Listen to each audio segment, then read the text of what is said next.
Merci de te joindre à nous pour les entrevues Patrimoine vivant dans le cadre des vidéos de l'Association des anciens du Collège André Grasset. Un grand plaisir d'être là. Donc, Simon, tu as été au Collège André Grasset de 2002 à 2004 dans un programme qui s'appelait le DEC intégré, aujourd'hui connu sous le nom de Sciences, Lettres et Arts.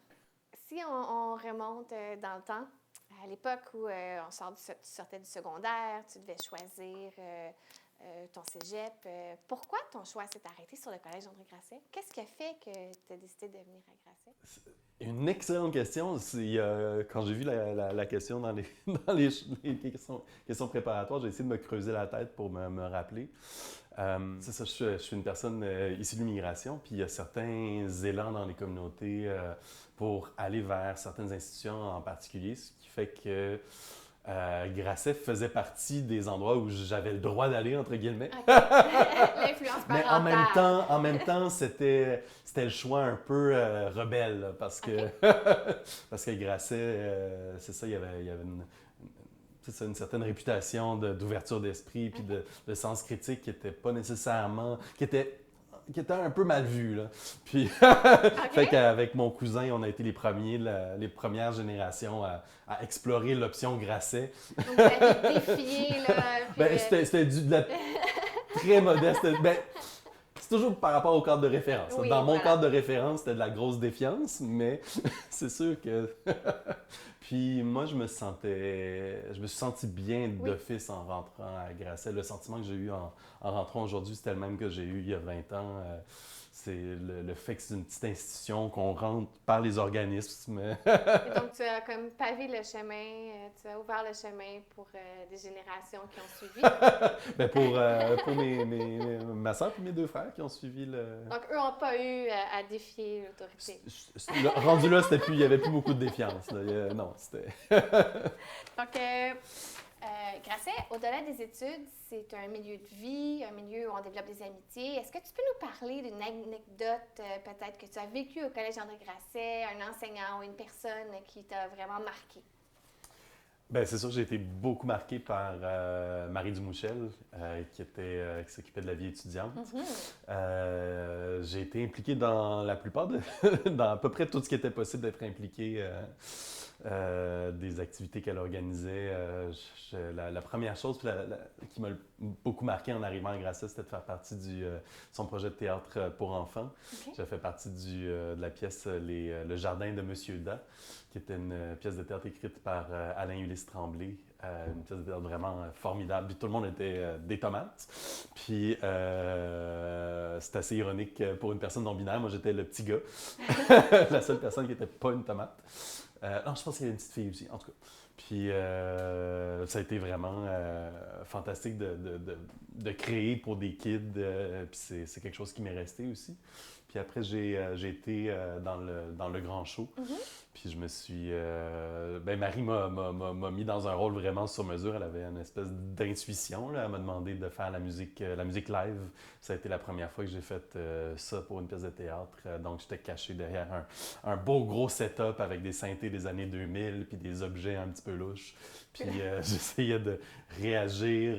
Ça a été ma première expérience aussi de travail transdisciplinaire avec Marie qui avait une formation surtout, un vocabulaire surtout théâtral, puis qui essayait de me communiquer des choses en gesticulant. Puis moi, j'essayais de trouver, cette gesticulation-là, ça doit être du mi mineur, tu sais. Puis c'était ça, c'était vraiment une personne Donc, Grasset, ça t'a permis de développer ton côté artistique. Absolument. Et donc, tu étais impliqué dans certains organismes étudiants. Absolument. Dont lesquels? Comme beaucoup de personnes au DEC intégré, la question, c'est surtout de savoir dans lesquels j'étais pas, j'étais pas impliqué. J'ai été dans le journal, dans le club photo, dans la radio. J'étais pas dans l'assaut, mais j'étais dans toutes les actions politiques possibles. Puis, tu es revenu à Grasset par la suite, tu disais, pour venir voir des événements avec tes petits frères. Mes frères et ma sœur qui sont passés par Grasset aussi. Mais qu'est-ce que depuis aujourd'hui, quand tu es arrivé, qu'est-ce que tu as remarqué de différent? Comment tu t'es senti en revenant à Grasset? Ben, Grasset, pour moi, c'est un des, ça a été un des mes moments préférés dans ma formation. Mhm. Je me sentais bien à Grasset. Il y avait quelque chose, je pense, de la taille de l'institution, puis du type de personne, puis du statut très particulier du DEC intégré, la taille de la classe, puis Effectivement. le fait qu'on était toutes des personnes assez alternatives. Puis, en re-rentrant à Grasset, je me suis senti tout de suite, c'est ça, cette espèce de sentiment de bien-être, là, De puis retour à la de maison. retour à la maison. Puis j'ai pris des photos des organismes, puis je les ai envoyées à mes amis avec qui je suis encore en contact Donc, tu as 20 ans plus gardé tard. les liens 20 ans plus Absolument, tard. oui, ouais, oui. Puis j'ai remarqué qu'il y avait un nouvel organisme, l'association LGBTQ+.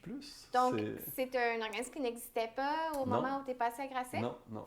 Et si ça avait existé, est-ce que tu penses que ça aurait été un organisme qui t'aurait peut-être intéressé à l'époque? C'est une très bonne question. Moi, je viens d'un milieu où la diversité sexuelle et de genre était vraiment pas acceptée. OK. Puis, quand je suis arrivé à Grasset, je manquais vraiment de représentation. Mhm. Ce qui fait que j'aurais pas nécessairement pensé. Je pense que ça aurait été. J'aurais beaucoup appris probablement Mhm. à côtoyer des gens qui étaient dans l'association. Mhm.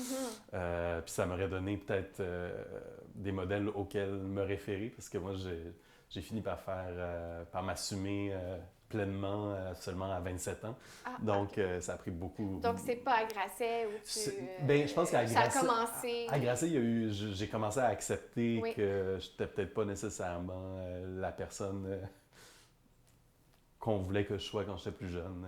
Puis je pense que Grasset a créé une espèce de cocon où j'ai Mhm. pu, sans être capable de nommer, parce que j'avais pas les mots, j'avais pas Mhm. nécessairement les représentations, j'ai pu, je pense, commencer à vivre une espèce d'ouverture d'esprit, là. Mhm. Selon toi, comment le collège qui va avoir bientôt 100 ans en 2027, qu'est-ce qui fait que Grasset a perduré dans le temps et comment il peut se démarquer pour l'avenir, selon toi? Là? Comment on peut... C'est une excellente question. C'est sûr qu'une des choses que moi j'ai beaucoup apprécié à l'époque, ben, je suis une personne neurodivergente aussi, puis le deck intégré, dans le fait que que c'était des très petits groupes, Mhm. puis qu'il y avait un mode d'enseignement très adapté, Mhm. ça a probablement fait que j'ai pu avoir la carrière et la vie que j'ai eue après, parce que c'était déjà je pense que c'était très adapté au type de cerveau que j'ai. OK. Puis